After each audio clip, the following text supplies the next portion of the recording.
Hey everyone, welcome to the Question Behaviour podcast, where we normally question all behaviors related to behavioral science and whatever field it interacts with. You're the dummy that don't believe in science. All your projects always be denying. You're the dummy that don't believe However, in today we're science. deviating a bit from behavioral science because we said that we'd also started this podcast to talk about some aspects of the PhD. And today, the behavior that we're actually questioning or just diving into deeper is how we handle our money during a PhD. So this entire episode is just personal finance for PhDs. Yeah, we won't hold it against you if this isn't quite your cup of tea, but we think it's quite interesting, and at the end of the day, it's our podcast, so Yeah, it's our show, not yours, so it is what it is. Now, with all shenanigans pushed aside, this is a topic which is actually very close to us, because when doing a PhD, it is a financial burden and a half, because you don't earn as much as you would have if you'd gone into a graduate scheme or into a job straight out of the master's. Sarah, especially because she holds degrees in economics, so I think she would have made proper bank. I don't hold degrees in economics. I think I would have been a bit worse off.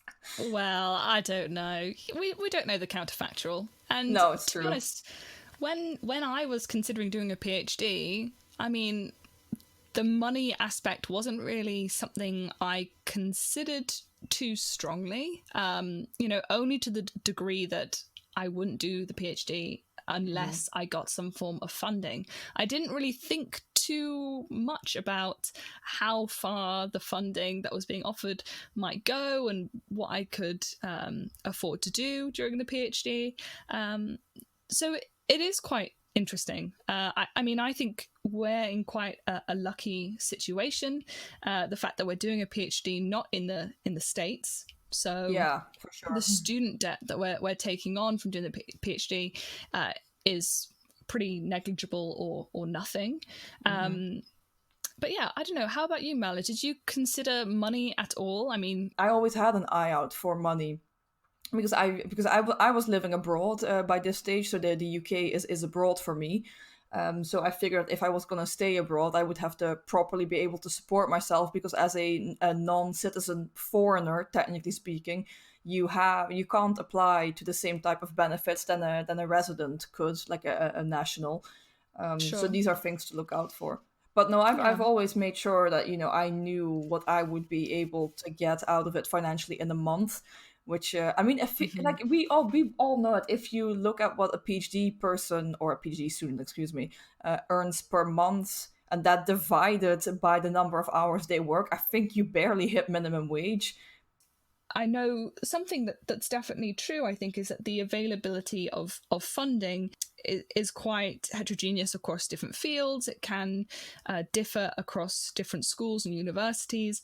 And I don't think this is something that people are aware of. I don't think people sort of know what a good PhD stipend looks like. No, I agree, and it should probably be revealed within this episode that Sarah has actually come prepared, as she normally does to episodes, which can't be said for yours truly. But Sarah has actually done some research where she's looked into the heterogeneity of stipends being paid out in the US, which is baffling, and we'll dive deeper into that into the interview, because we'll be talking to Emily Roberts, who is helping PhDs specifically in the US out with their personal finance.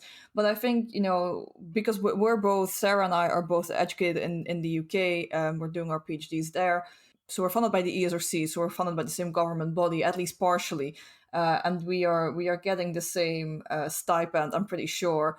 And I've known people who get funded by the Warwick Business School that I'm affiliated with. They get paid very, very similarly. Maybe it's 10 quid less, but I wouldn't be surprised if it's the exact same number. The same for people who are like in multiple university programs, stuff like that. So I think the UK is quite homogenous when it comes to paying out PhD stipends. So here it's just kind of, you get what you get, and it's effectively the same as everyone else, except for those people in London. But that has to do with the cost of living. They just get paid slightly more because their rent is about twice as high, which, fair play. Yeah, and I guess for the sake of transparency, Mela, should we disclose what our PhD stipends are? I don't think we're under a contractual obligation to not mention it. So yeah, I think Okay. I mean I don't remember signing an NDA for it, so I've got no issue. Well, I just want to, get your permission. Well, so Go for it. at the moment, so we are given a yearly stipend of about £15,000 a year. So it's like £15,078. So it works out to about 1,200 just over a month. Yeah, I think I get about $12.50 that I booked on my account every month. Yeah, so it's something like that. And then if you think about, here comes Mrs. Privilege again. If you think about how much fucking training we've had by this stage, that's really not that much money. But I mean, I think we become clever at managing it. Within the PhD, you have to become really clever on how to manage your money. So yeah, I mean, it is what it is. And I would say so that stipend doesn't get taxed, so you get to see all of it. And actually, my reference point before I started the PhD was how much money I had to live with as a master's and an undergraduate student in the UK. Oh god, yeah, comparatively we're loaded now. Jesus Christ, that was a nightmare. Yes. When I think back, especially about the masters, because it was my first year in the UK, and I was baffled by how expensive everything was. Like, not just because stuff here is genuinely more expensive than in the Netherlands, especially when you also take into account the fucking exchange rate. I was just like, oh my god, I am not willing to pay this for a set of bananas. Like, this is just awful. Yeah, I remember making some hard decisions in the aisles of the supermarket when I had my master's income, which was pretty much nothing. Yeah, exactly. That was grim. That was grim. I especially, so for me, when I came to the UK to do the masters, and because I left my home country, and my dad had made it very clear. We didn't know I was going to remain in the UK for a PhD. That wasn't really an item of discussion back then. But my dad had made it very clear that he didn't want me to hold down a job. Now, I've held side jobs since I entered high school, like paper rounds, working in grocery stores, working in stores like Superdrug or whatever. So you have an additional income. But my dad had made it quite explicit that he wanted me to just focus on the master, get the best experience from being abroad, building up a network, etc., which is very good advice. But it was the first time that I had no actual income except for my parents giving me money to buy food and rent, obviously. And that was grim. It was genuinely, from a personal finance perspective, a disaster, but also for me as a person, like, you're not in charge of making your own money. You're not really in charge of how you spend your money, and quite frankly, there's not that much to spend to begin with. It was a nightmare. I mean, my situation was that I had to work during my master's all the way through the year, so I had to take a job during term time, and then when that finished I had to take a job over the summer. But my situation was that I was actually earning slightly less each month than what was going out in fixed costs such as rent.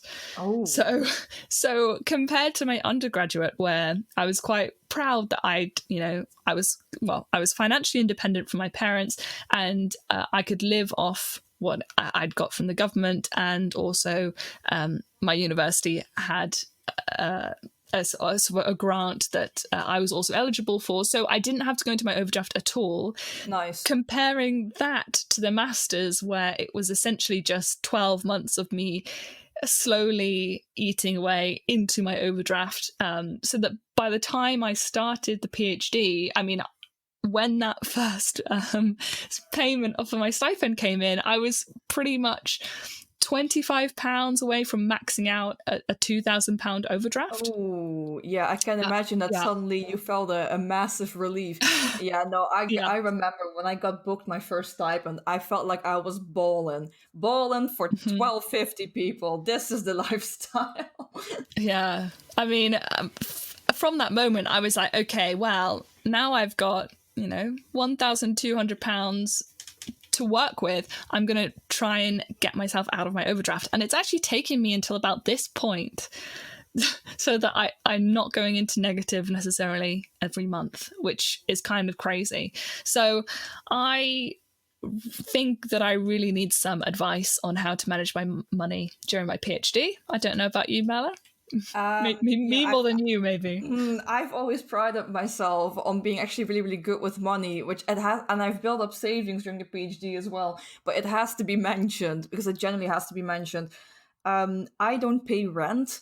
I'm just casually exposing myself here, but this is actually a tip for quite a few PhD students. Just think about this: if you're living on a university that has a campus, what you get is that a lot of undergraduates live on campus, and then quite a few universities have these residential life teams, or they have older people, so master students, postdocs, PhDs, all those types of students, if you can call them that, living on campus to like sort of look after the undergraduates. And what you get then very often is that you can live on campus, which is very, very close to your work, but you also don't pay rent because they pay the rent for you as a sort of payment for your services, making sure the undergrads don't drink themselves to death, don't kill each other, leave the buildings alone and the buildings still stand at the end of the term. So I think for a few PhD students, like if they're generally looking at a financial situation, especially if you're already in the PhD and you've maybe ignored the personal finance aspect of the PhD for a bit longer than was good for you, then this might be an option. So, I mean, at Warwick, it's called the Residential Life Team. Figure out if it exists at a campus university that you're applying toward, or if you're already currently at it. Because rent tends to be about half the wage of the PhD. So if you don't have to pay that, you can live a bit larger, or you can save half your wage. And I know saving half of a wage of $1,250 or $1,200, whatever it is, rounded up or down, it doesn't sound that much, but a year of saving $600 a month is still £7,200, which I think is pretty sweet. I can't believe you can save half. Yeah, that's insane. Okay, well, yeah. So I'm spending, let's say, 1/3 on rent, then aiming to spend another like 1/3 on living expenses in a month, and then I end up having maybe like £100 or £150 I spend extra, which could be travel, it could be spending on books or Animal Crossing. I don't know. Stay away from Animal Crossing, please. It's a one-time investment. It's really. This is not an investment. Hey, don't come for Animal Crossing, okay? It's really important to me. But anyway, that sort of leaves me with this maybe £100, £200 I could put into savings every month. And yeah, it's been a long process to see that try and build up over the PhD. I still think you're doing better than most, because I am pretty sure that most PhDs are not saving £100 or whatever currency per month. I don't think most people are. Mm-hmm. Yeah, I mean, a little is better than nothing. So, oh yeah, for sure. It's important to get into the habit of saving. I always believe that, if you have a mindset of this, I'm actually going to save money because I'm aware of the fact that I might need more money in the future, or I want to take benefit from compounding interest. Now, on a savings account, that's not going to do much, but if you want to get into investing, you're going to need a bit of a start capital. And then compound interest can really work in your favor. So now it's all this type of stuff. Like just, once you start saving, you have gotten into the mindset that allows you to just not continuously focusing on what is happening now within your life, financially, that's focused just on that. But it allows you to also look into the future and adequately prepare for that. Or just the fact that you're already aware of there needing to be preparation for the future is already a massive step forward. Yeah, that's a very, very rational idea. I think a lot of people would agree that yes, okay, I do want to save. Yeah, there are things that I do want to save for, and probably if I think hard about it, yeah, I'll probably need a pot of money to do that next thing, or that next life investment. But yeah, I wonder what real advice we can get to help us reach those goals, because sometimes it's not sometimes as easy as setting that intention and translating it into action, as we know. Oh no, of course. I'm pretty sure there's going to be multiple obstacles, and they're going to look very different for different people. So I think it's time that we stop rambling, especially me, and that we just move on to the actual expert. So today, like I said before already, we're talking to Emily Roberts, who set up, not just one initiative, who set up multiple initiatives, most notably PF, Personal Finance for PhDs.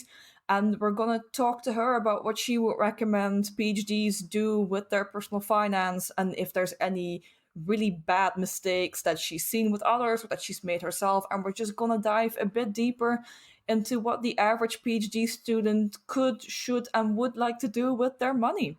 So take it away, Emily.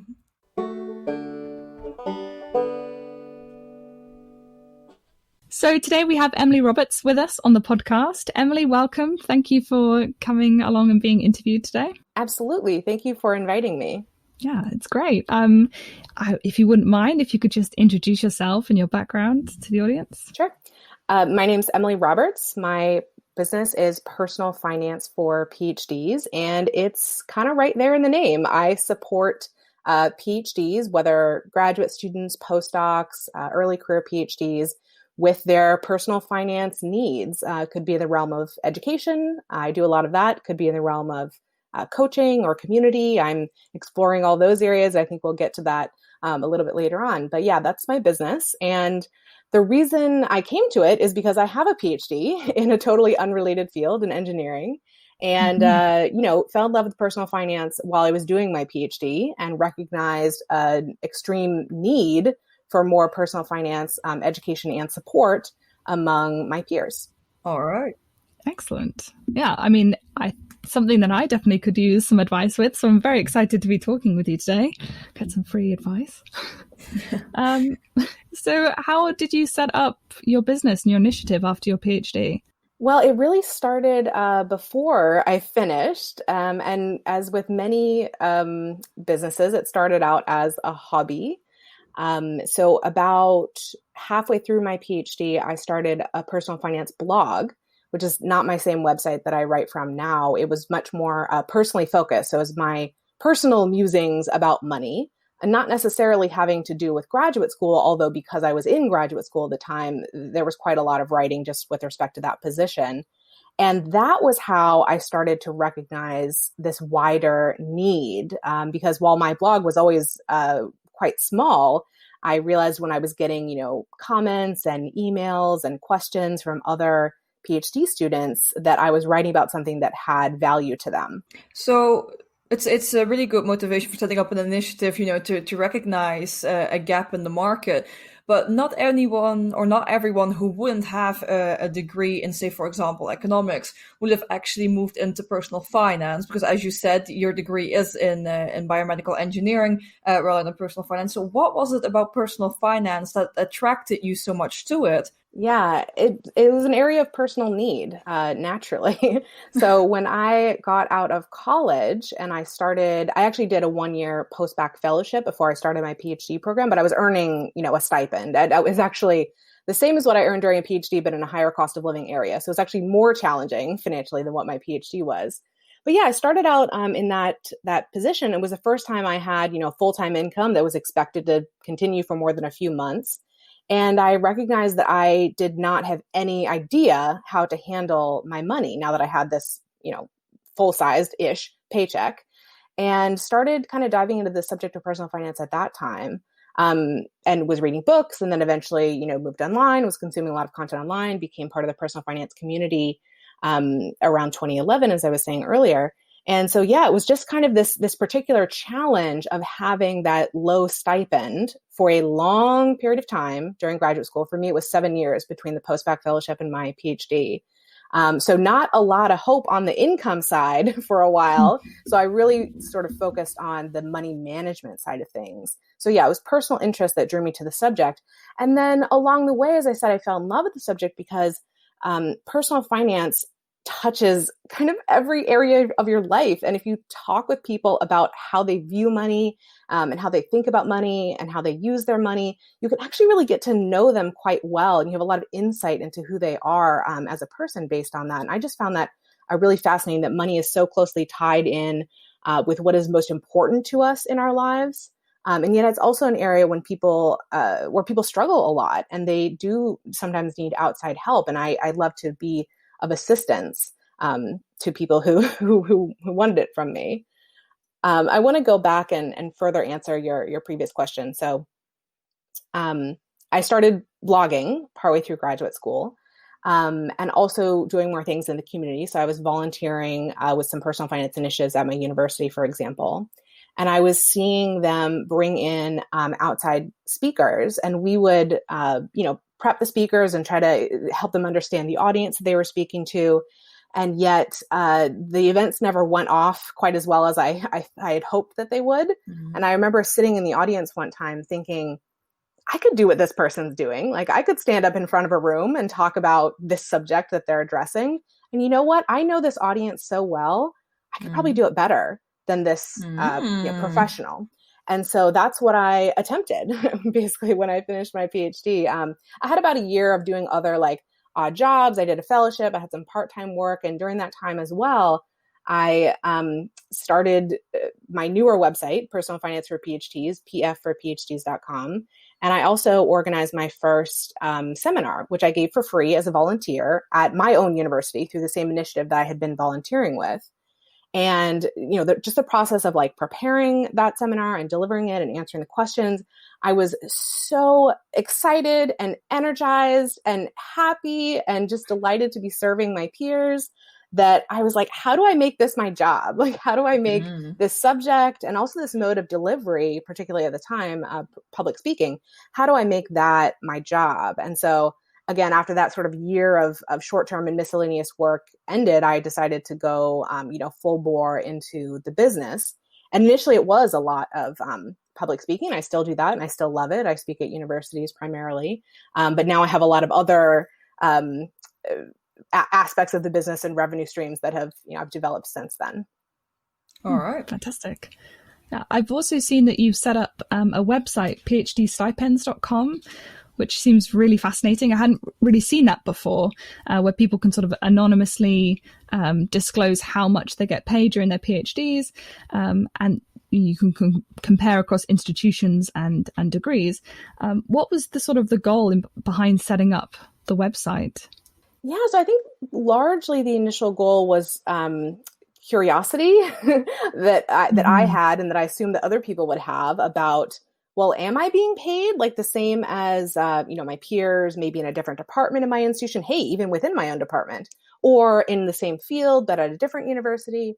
So I was curious around that. I figured other people would be as well. But then, and also somewhat behind that, which was sort of theoretical at the time, was maybe people could find this information useful in some way in terms of negotiating for higher pay, either as an individual or collectively within their departments. And that has, borne out to some extent. I do get emails from time to time of people either asking permission to use the data set for this purpose, which of course, go ahead. Sure. Or, just letting me know that they had used it in that way. And so that's been really gratifying too, that this sort of, it's a project that I sort of run as a community service. Basically, I'm losing money on it. I'm not making money on it. And, just to sort of help people in any way they think would be useful. So yeah, that was the idea behind it. And it's turned into a bit of a bigger outcome than I was expected, which is wonderful. Yeah. I mean, I don't really have any experience of being a grad student in the States, but it seems as though there's a lot of heterogeneity in what people get paid, which I was a bit shocked by. I mean, I'm guessing that makes the challenge of personal finance even more difficult for grad students in the US. Yeah, absolutely. I didn't really recognize until I was speaking nationally and visiting a lot of different universities, and of course examining the data in PhD stipends after it, got a good amount of data in it. I didn't really realize, as you said, the heterogeneity, and I didn't realize how fortunate my position had been. I mean, I knew that I was being paid okay because I was in engineering, which tends to be a better paid field. So I recognized on that front, but I didn't realize, I guess, that my university itself paid. I mean, I don't want to say well, because it's not well, but it's relatively higher than some other places. And that's mostly having to do with the cost of living. And that's not something that I put a lot of thought into when I was entering PhD programs, because I had, I don't know, a handful of offers, maybe half a dozen or so, different universities around the country. And, there was a range of stipends that wasn't too large. But when I was looking at that range of stipends, and by the way, I did not consider finances at all when I was choosing my graduate school. It was completely about the research opportunities available to me.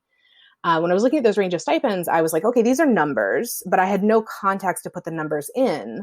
That is with the cost of living. This is something I definitely encourage people to do now, because I recognize that I got very, very lucky in choosing a place that was not super high cost of living. That is Durham, North Carolina, is not sort of in the line with median for the US, not definitely, major city kind of cost of living, at least at the time.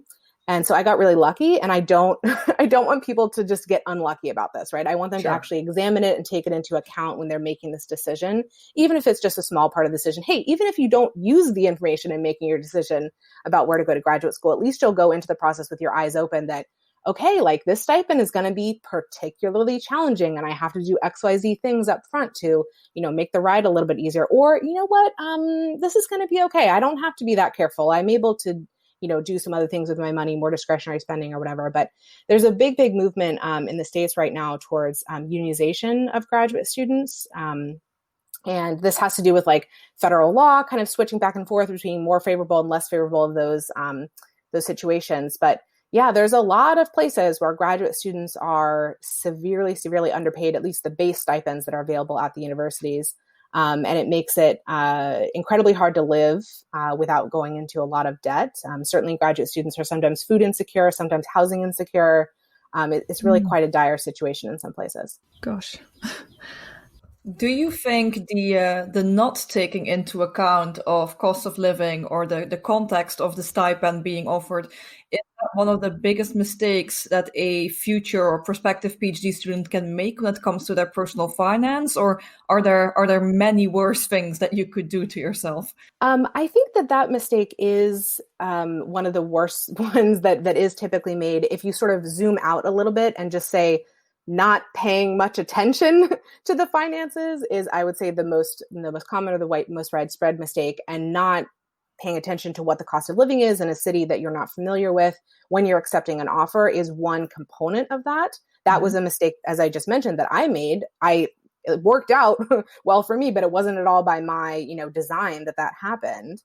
And so I don't want other people to be making that mistake, or the overall mistake of just not thinking or caring too much about your finances for the period that you're in graduate school, which, as I said, for me was 7 years of PhD training, and for many people it's 5+ easily in the States. So it's a long period of time to discount what, of course, I view as a very important aspect of life. No, absolutely. That's to be committed to something for such a length of time. It's probably a good idea if you at least consider the financial aspect. Within the sample of people that have taken personal finance into account and have looked into the cost of living and how far their stipend can get them through the month, what other mistakes do you see when it comes to personal finance for those that do actually pay attention to it? One of the big areas that I get a lot of questions about is within the realm of investing. So I find, and I love to talk about investing, so I love to receive those questions. So I find that a lot of graduate students who are being paid decently well, and as you said, they're paying attention. Maybe they have a budget. Maybe they know, okay, well, I'm able to put aside $100 a month or whatever the amount might be. A lot of them get hung up on starting investing in a perfect way. Like they want to do it exactly right. And so there's this like analysis paralysis that occurs. And of course, when you let that go on for months and years, then you're eating into the amount of time compound interest has to work on your money. And so that is a big mistake of just sitting on the sidelines for longer than is necessary. And so, when I encounter those questions, a lot of times people just need a little bit of information. They just need from me a little bit of a push, a little bit of a starting point. Okay, well, what kinds of brokerage firms should I be looking at? Okay, well, should I be using a Roth IRA, which is a tax advantage savings account in the US? or should I not? So they have these sort of like minor questions that I can just help them with really briefly. And then they're sort of like off to the races, and they can get started. Some people are ready for that. And other people, it takes a little bit more work maybe to get to that stage. But that is another major mistake of just being ready to take a step and not taking the step because of some, psychological hurdle that you're just not pushing yourself to get over. Yeah. I mean, I'm definitely guilty of this analysis paralysis, as you so nicely called it, especially as an economics student. I feel like I should know how to invest my money, and I really don't. And I don't want to make a mistake. I want to do it right the first time. So yeah, I think that's something that I've been particularly interesting, especially, how to even begin investing money. Should I just be putting things in a savings account, even though interest is pretty much 0%? And if not savings, where? Oh. Yeah, I think you expressed that quite perfectly. And, of course, the answer is always, it depends a lot on the personal situation, how much cash you really need to have on hand. And in the last year or so, I've actually developed a framework that I use when I coach people, either individually or in a group setting, that helps answer those questions. So you first find where you are in the framework, like what step am I on? And then that tells you where you can go next. If, in my opinion, you would be ready to, start putting money into investments, long-term investments versus keeping them in cash. I don't know whether we can even go into the framework for my situation. I don't know whether that's a useful exercise. I'd be quite curious. I'm happy to share it. Of course, with the context that it is something I developed in the US. And so I don't know exactly how well it would translate across borders, especially with differences among interest rates. But the 8-step, it's an 8-step framework. And so step 1 is saving a baby emergency fund. And so I usually say that's minimum $1,000, but up to a couple months of expenses, maybe up to 3 months of expenses. Baby emergency fund. Step 2 is paying off high interest rate debt and any other debt that I call high priority. So in terms of interest rates, in the US, I would call that breaking point between high priority and mid priority, somewhere between 6 and 8%. As you said earlier, we're in a super low interest rate environment right now. And so it doesn't make a whole lot of sense to hold on to debt that's higher than that, especially compared to what you could get long-term in the stock market, which again, in the US is about 9 to 10% over the long term. If you're fully invested in stocks, average annual rate of return, of course, that's going to vary every single year. It's going to be a wild ride, but that's the long term. Step 2 is paying off high priority debt. So I'd call that high interest rate debt, and also just any other debt that is really painful in your life. Like a lot of graduate students actually in the US have tax debt that they owe to the IRS. And while that might not be high interest rate, the IRS is not someone you want to be owing money to for a long time. So I would say, not your friend. Get that out of your life as fast as you can. So that's step 2, paying off high interest rate debt. Step 3 comes back to saving more cash. And so another, I don't want to call it a mistake, but another challenge that I see very commonly for graduate students is that large irregular expenses really derail whatever budgeting they have going on. And so what I mean by that is, okay, I need to purchase a flight. In the US, okay, I have a medical expense and I have to pay out of pocket a certain degree, and it's a little bit overwhelming for a while. Maybe it's even replacing like your phone or your computer. That's a relatively large expense as well. So things of this type, things that come up, maybe once a year, maybe a couple times a year, but they're either a little bit hard to predict or just not something you recognize would be coming up. And so I call these altogether irregular expenses, either irregular in timing or a little bit unpredictable. And so step 3 in my framework is preparing for any of those large irregular expenses that you see coming in down the horizon within about the next year. And that's inclusive of career transitions. So if you're finishing your PhD, as you both mentioned earlier, about 18 months from now, I'd say around that 12-month mark, you need to be thinking about what money you'll need in that transition and potentially start saving up for it. So whether that's moving expenses, whether that's a lapse in employment, whether it's a vacation you want to take, whatever is coming in about the next year, that's step 3 is preparing for that by saving in advance. And there's some sort of specific strategies around how to do that. So saving in advance for these irregular expenses. I can see the panic in Sarah's eyes. I can already see it. Oh gosh, I'm just going through my spreadsheets. Yes, no, I think I'm in a position where I'm at least at stage 3, So far so good. This is going well. What's the next step, I guess? Step 4 is starting to save for retirement.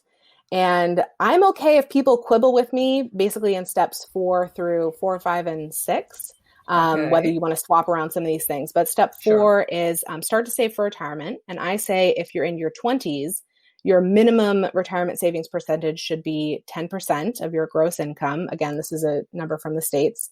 If you're starting in your 30s, 15%. If you're starting in your 40s or later, 20% or more before you move on from this stage. And I'm happy for people to save more than that, but that's the minimum for step 4. Okay. So step 5 is paying off medium priority debt. And again, in my framework, that's primarily based on interest rate. So that would be anywhere between about 3% interest and wherever that high priority step left off, somewhere between 6 and 8%. There's a little bit of complication here with like student loans. Lots and lots of graduate students have student loans in the States, either from their undergraduate degree or maybe a master's they did before starting the PhD. So there's a little bit of complication around what to do with deferred student loans. I won't get into that at the moment, but basically step 5 is paying off medium priority debt. And then step 6 is saving up that coveted, 6+ month emergency fund. Well, I guess I'll say 3 to 6 months is what we would say in regular times. In times of economic crisis like we are now, maybe you want your interest rate to be a bit higher. Step 7 is then investing more, whether that's more for retirement or starting to invest for other goals. Like maybe you have a midterm goal, like, saving for education for a child, or maybe a long-term goal, like saving up for a house down payment, but not something you would be doing in about the next 5 years, something longer than that. So saving it for midterm.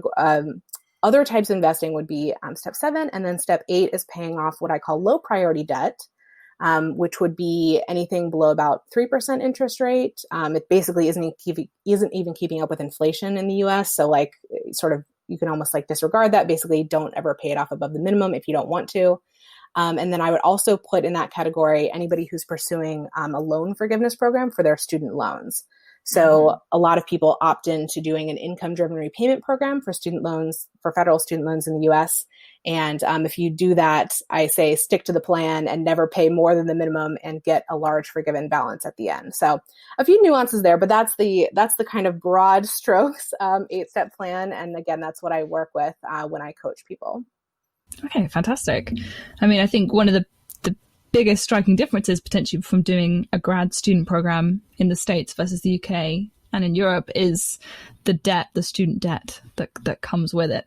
So I think we're quite lucky that the student fees aren't so high, because I mean, I guess it's even having that psychological effect of knowing that the debt is there, right? Even if the interest rate is relatively small and manageable, it can potentially have quite a negative effect. I mean, in your experience, how much worry do people attach to having debt and having student loans coming out and through a grad student program? Yeah, so it may be no surprise, but I typically work with people who, while they're doing their PhDs at least, are being paid and probably aren't taking out any more student loans or just a very, very small amount. They probably wouldn't be very attracted to what I do if they were taking out a whole lot of debt during graduate school. But certainly people can have a lot of debt from prior degrees. That's very, very common. And I do think the worry is kind of proportional to the debt load. I've spoken with someone who has $500,000 in student loan debt, but not for any kind of, professional degree that you would expect to have that kind of debt from. And other people who have, $10,000, $20,000, and that seems almost not very worrisome to them or to me, really. And so the sort of rule of thumb for whether you want to pursue one of these forgiveness programs that I mentioned earlier is about if the student loan debt is exceeding double your first post-PhD salary, that's when a forgiveness program is like pretty likely in your future, because that is an overwhelming amount of debt to have. And when it's between 1 and 2 times your expected post-PhD salary, well, maybe a forgiveness program is right for you, or maybe you'll be able to pay it down, faster than that, like according to my framework, for example. So there are plenty of people who have very worryingly high amounts of debt, like 100K plus. It's not at all unusual. Okay, from a European perspective, that is a huge amount of debt. Do you think there is much of a cultural difference between how a European would relate to this type of debt from an American, given that we know that American fees are much higher and that the debt tends to be also much higher? Is there much of a mindset difference there, do you think? Well, to be honest, I generally work with people who are based in the U.S., whether they are U.S. citizens or whether they've come over to, for their graduate degrees. And so I don't really know that much about our like cross-border and cultural differences here around, the personal finance content, which is why I keep qualifying things. And in the States, it's like this. Sure. No, but that's I will fair. say again, as you mentioned earlier, there's a lot of heterogeneity in stipends, but also in this debt level. So there are lots of people in the U.S. in graduate programs who don't have any student loan debt, or as I said, have a very minor degree of student loan debt. So it's not like a foregone conclusion that this happened. It's just that some people are in this situation with 100K plus of debt, and some people are in a situation where they're completely debt free or have a minor amount of debt. And this is also kind of depends on how old you are, actually, because lending standards have changed. For instance, from when I was in college, I graduated in 2007 from college. And so prior to 2010, lending standards were a little bit tighter. After 2010, they became much more permissive. And so if you started college, for instance, after 2010, it was a lot easier for you to take out a whole lot of debt. And so that, sort of broader policy changes play into this as well, which is also why we're seeing a big conversation in the States right now about blanket student loan forgiveness or student loan forgiveness, under a certain level. At least we were earlier in the political season this year. So anyway, there's larger scale conversations that happen around this and what relief there can be for people who are in these crushing amounts of debt. So I'll say there are some people in that situation. There are some people who are completely debt free. It's just kind of all over the map. Sure. With that heterogeneity in situations, how different is the type of advice that you would give to someone who's over 100K in debt compared to someone who's only, and I'm putting only in quotation marks, about 10,000 in debt? How varied can your perspective and your advice on their personal finance be? Well, this is, again, one of the reasons why I'm so attracted to this subject matter, because people are not all the same. No, of and course. We come from very different places and, we have very different priorities and perspectives. And so I love working with individuals to figure out, what's the best course for them. But a lot of people, maybe they don't want to work and be one-on-one, or they just want to learn a little bit, like in one of my seminars, for example. And that's why I developed the framework. So the framework is kind of the best way I have getting my hands around how to say to a large group of people what you should be working on next. That's not to say that I am really dogmatic about it when I work with individuals, but if you come to me and you're wanting advice that's suitable for a large group of people, that's when I turn to my framework. And so it's really just kind of working methodically through that. So having 100K plus of student loan debt, well, it's going to depend a lot on what that post-PhD salary is. Do you need to rely on loan forgiveness to get out of this? Or is it something that you could pay down on your own? Let's say if you earned 100K right out of graduate school, that's not at all, out of the ordinary or impossible, depending on your field. And so it really depends on that salary. And also kind of the interest rate of the debt, as I mentioned earlier. 100K at 2% is very different than 100K at 10%, right? Oh, absolutely. I hope that no one will be in that latter situation. So that also plays into, what the priority is and whether it's paying off student loan debt or investing or saving. But again, the framework is kind of my best shot at, for a group of people, what should you be doing? Yeah. Something that you said that I picked up on that I think is quite interesting is this idea that grad students know that they're being underpaid.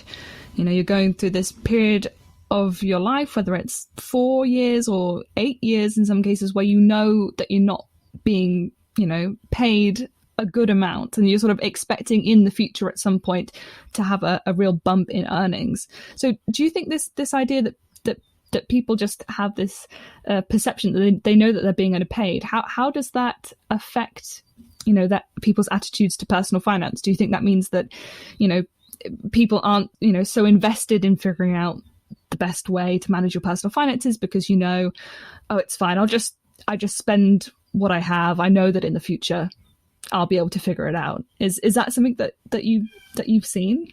Yes, I think it's something that is going on. Now, it tends to be that people who have that attitude don't approach me and I don't have conversations with them because of, self-selection. But I do think that's the great majority of graduate students out there are basically just kind of saying to themselves, this is a really financially challenging time of life, and it's okay if they basically give themselves a pass on caring about the subject or putting much energy into the subject for the duration of the time that they're, in training. And then later on, yes, they assume they're going to have a much higher salary and that everything will work out at that point. And I'm just actually not so optimistic on behalf of these graduate students. And certainly I hope that they will command a wonderful salary in the future. But what I'm not so optimistic about is behavior change happening overnight, just based on a change in salary. And so I, of course, because I care a lot about the subject, I would, of course, encourage people, as I said earlier, a big mistake is not paying as much, really any attention to personal finances. I would say even if your means are quite limited during graduate school, there's still things that you can do within your personal finances to improve them. Either, sure, saving and investing and repaying debt to improve your net worth, or just, hey, getting into the habit of budgeting and paying attention to your expenses and figuring out, as I said earlier, what's most important to you. Like, is it actually important to me to spend more on my housing, or is it more important to me to spend more on my social life, or is it more important to me to spend, more on my emergency fund? Like, just figuring that out about yourself and being a little bit intentional about that introspection is something that anyone can do, no matter how much money that you're making. And so, yeah, of course, there's sort of mechanical things you can do within your personal finances, but I think perhaps the more important thing is putting habits into place and putting mindsets into place as early on as you possibly can that will serve you in the long term. And then the other comment I'll make about this sort of has to do with my own personal trajectory, which was that I paid obviously a lot of attention, and I was blogging about money and so forth and trying very hard within my personal finances to save and invest and repay debt and do all those things. I did try very hard. And it turns out that by the end of the time that we were in graduate school, my husband, who is also a PhD, we defended at the same time, we had increased our net worth over that 7-year period by over $100,000. So it went from being negative, if you looked at us combined when we started graduate school, to being over 100K by the time we finished. Nice. Again, 7-year periods. That was a long period of time over which to, make some progress. So that was very significant. But what's more important than having, 100K to your names at that point is, as you were talking about earlier, the psychological benefits. So when I finished graduate school, the reason that I was able to start my business is because I already had a nest egg behind me, and I could, quote unquote, afford to not be paid or not be paid as much for a long period of time. Similarly, my husband, who has stayed within the field of study that he did during his PhD, he actually took a job at a startup a year after he finished, which we're both fairly conservative in terms of taking risk. And so both of those things, like starting a business and going to work for a startup, are very risky career moves to make. But they were perfect for both of us. He loves his job. It's like it was written for him. He could not find anything like it in other sectors. And for me, of course, my business is a great fulfillment of my personal values. And we would not have felt comfortable taking those risks within our careers had we not had this, solid base of finances behind us. And so I think that is also discounted by a lot of people, that your finances and your career are actually very closely tied together. And it's not just your career influencing your finances, but your finances can influence your career as well. And so that's a message that I really want to sort of be heard more widely by people earlier on. Again, it's something I lucked into. It's not something I recognized would be a benefit of doing the saving, investing, and so forth while I was in graduate school. I did it because I thought I was supposed to do it. But it turns out that is a benefit that I experienced. I think it would be felt more widely if more people had the kind of security that I did by the time I finished graduate school.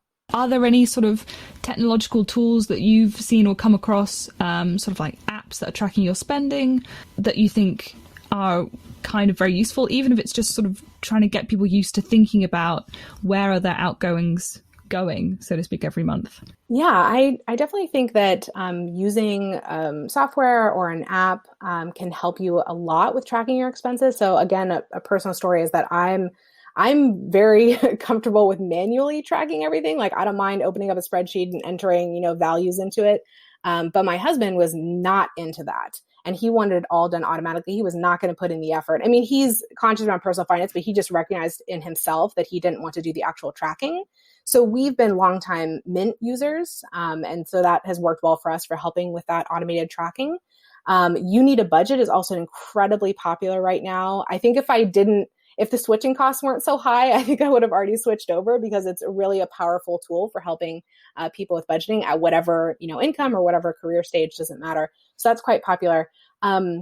I honestly think that in terms of like fintech, like what's been, coming on the scene in the last 5-10 years, in terms of like robo-advisors and other ways to help with investing, in some cases, I think it can be more of a distraction and not as valuable. Like people get too caught up in what the technology is that they're using instead of what the like underlying principles are that they're following. And another sort of issue I see with that, especially in with the micro lending platform, with the micro investing platforms like Acorns or like Robinhood, for example, they make it really easy to invest very, very small amounts of money. I think that anchors people too low in what they expect of themselves. So like, okay, yes, you can invest $5 per month. And if you only can invest $5 per month, then that's an incredible, incredible accomplishment. But if you're able to invest $100 per month and you're settling for $5 because that's what your app allows you to do, then you're doing yourself a disservice. So I think it's better to sort of take a higher level view of what's really going to serve me well in my life. And is it this particular app or this particular software, or this particular technology? Or am I able to go and do something else, and just not limiting your view to, the advertisement that pops up in front of you? Because frankly, a lot of these things are very heavily advertised to the demographic that I work with. And, there's other options out there aside from what, is popular and hot at the moment. Okay, great. I will most definitely look into some of those apps, but I agree that anchoring yourself too low when it comes to investing is a severe mistake. From behavioral science, we know the many evils of anchoring. In general, I think we've learned a lot during this episode. I've gotten quite a lot of tips myself, and whereas I prize myself on being quite good with personal finance already, but even I have learned quite a few things. For our audience, if they could only take away one main thing, like one key message, what would you want them to take away from this episode? Because there was a lot of information here. Yeah, I do have some advice, and it's not necessarily something I explicitly said earlier, but maybe a theme. And that's that incremental progress in your finances is very valuable, and actually the only way you're going to make progress. A high salary jump after you finish graduate school is wonderful, but it's still going to be an incremental process overall of you saving and investing and paying down debt, and also changing your own behavior and attitudes. And I've heard this kind of quote that I think applies very well, very, very well in personal finance, which is that people underestimate what they can do in the short term, but they overestimate what they're able to do or accomplish in the long term. More behavioral science. Oh, good. Yeah, personal finance is definitely a long-term game. It's a long-term plan. You're going to be in this for your entire life. And so you may as well start earlier and give yourself a boost, as I was talking about. And even during the period of time when you're in graduate school, whether it's 4 years, 5 years plus, that's a relatively long period of time. And you making even just some small changes, putting aside a little bit of money, $5 a month, that is going to add up to be a very significant amount of money over the long term. Plus, you add in the effect of compound interest. Wow. It really, really is going to make a big difference. So I don't want people to dismiss out of hand caring about personal finance while they're in graduate school just because they have a low salary, because that in itself should not be a huge impediment, because you can make small changes, again, both in your finances and just to your own psychology. Thank you so much, Emily. It's been great to talk to you. Thank you for sharing your framework. And if the listener wants to find out more, where can they find you online? Yeah, absolutely. My website is pfforphds.com. That's pfforphds.com. PF is for personal finance. And my Twitter handle, which is the only social media platform I'm active on, is the same, at PF for PhDs. I also have a podcast by the same name, Personal Finance for PhDs, which you can find on, Apple Podcasts, Stitcher, all the normal platforms. We will make sure to put it in the episode description and make sure that people can reach out easily to you. Because I can imagine, I know plenty of my friends who, although in a business school, and for Sarah, it's very much the same, although in an economics department, could use all the help they can get when it comes to managing their money. There is apparently just studying money apparently makes no case for you actually being good with money in your personal finance life. Unfortunately, don't they say you study what you're bad at, Mala? I study spending, Sarah. Thanks for the reminder. Yeah, sorry, sore point. Sore point. Thank you so much for having me. This was really fun.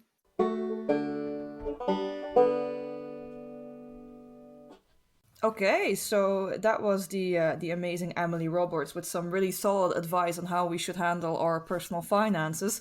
Sarah, what did you take away from this episode specifically? So I think something I've really reflected on during our conversation with Emily was this idea about trying to build good habits now, even when your income is, really quite low, and obviously might continue to be low for the next couple of years while you finish your PhD, but sort of trying to get into these good habits of managing your money and saving, and not sort of relying on a sudden increase in income when you leave the PhD to try and solve all of your financial problems. Yeah, fair point. I actually thought it was quite funny that because Emily has, I hope the audience realizes by now, but Emily has a PhD in engineering, I think specifically biomedical engineering, if I remember correctly.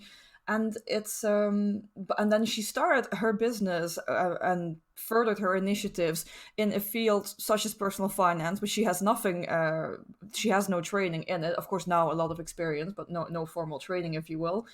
And then when we ask her about financial advice, she shows up with theories grounded in behavioral science, like habit formation. And I'm just like, Absolutely. okay, so behavioral science is everywhere, whether you call yourself a behavioral scientist or a behavioral practitioner or not. Behavioral science will get to you. Yeah, I mean, I guess the only real difference between a behavioral scientist and a non behavioral scientist is that the behavioral scientist just recognizes when behavioral science is being talked about. Because, these are quite accessible ideas, lots based in experience. But, it was extremely interesting to speak to a behavioral science practitioner who didn't really know that she was a behavioral science practitioner. I mean, yeah, I find it quite funny. I mean, let's not call her like a full-blown practitioner, but she is more grounded in behavioral science than I think she realizes, which I find quite funny. Another thing I find quite funny, but this is, at least in my opinion, very, very American, is the emphasis on investing. Because in the framework we discussed with her, quite a lot of steps are focused either on clearing debt, and then as soon as you've got money available to actually reinvest, or make sure you are properly investing your money. I mean, she mentioned compound interest. This is, of course, something that can really, really work against you in the case of debt, or can work really, really for you in terms of, early on investments and building and growing your money. But I find it a very American viewpoint, like given because it is known that most American households they're enrolled in the stock market, whereas for I think for Europe those numbers are much much lower. But yeah, I suppose we should think about that as poor PhD students, on a nice lean, barely base expense covering wages. It's time to move into the market, Sarah. We're too late already. Yeah, I mean, I actually feel a lot of pressure to know the right answers when it comes to investing. So I think something that Emily said, which kind of resonated with me, was this sort of choice paralysis that some grad students feel, where they sort of say, okay, well, potentially in my case, I have some theoretical training, in economics and how money works and what an investment is, but I really don't really know where to start. I feel so naive. So yeah, that really resonated with me. I mean, part of me now just wants to find out as much as I can.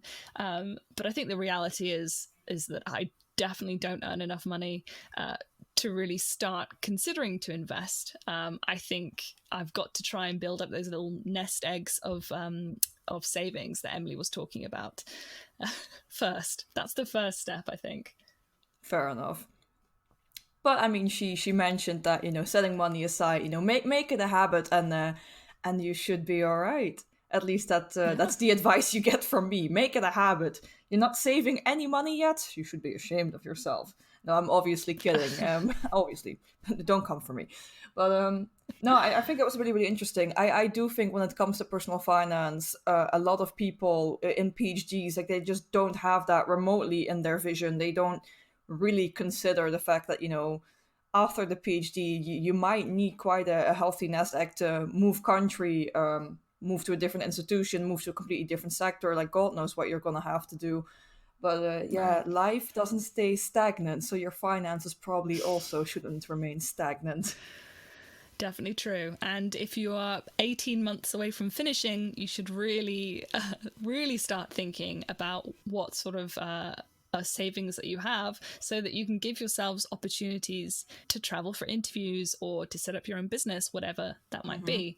But yeah, start thinking about this almost, I guess, as soon as you start the PhD, maybe. I don't know. I don't know. I still, like we mentioned in the intro, I think you should consider your financial position before you even start the PhD, because the PhD is such a it's a project or a life phase. It's a phase, mom. It's a life phase. Yeah, I'm just being stupid. No, it's a life phase that I think if you compare it to your other, like the earning potential that you might have in industry, but also the earning potential that comes after the PhD, I do think they are genuinely lower for the first couple of years.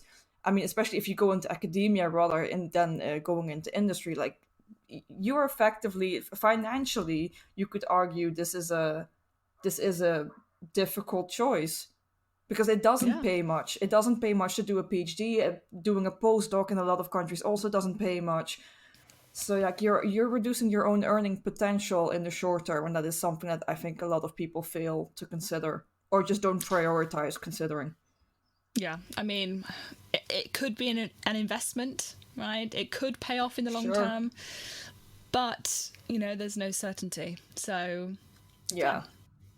It's more important and probably a much more difficult choice than a lot of people realize once you start considering all aspects, including the financial aspect. I think on that we're gonna end this episode. Like we mentioned in the intro, this episode was a bit more specific, more directed towards the PhD lifestyle rather than the behavioral science lifestyle, if you will. Next week we'll be back with hardcore behavioral scientific topics, so don't leave us. So yeah. absolutely, and we will make sure to add any links to Emily's work and her business and her social media following in the description. So if you do have more questions that might have arisen from listening to this episode, then I'm sure she'd love to hear from you. That's it for us today. We hope you have an amazing day. We hope you have an amazing week. And we hope to see you either next week or on the socials. You're the dummy that don't believe in science. All your projects always be denied.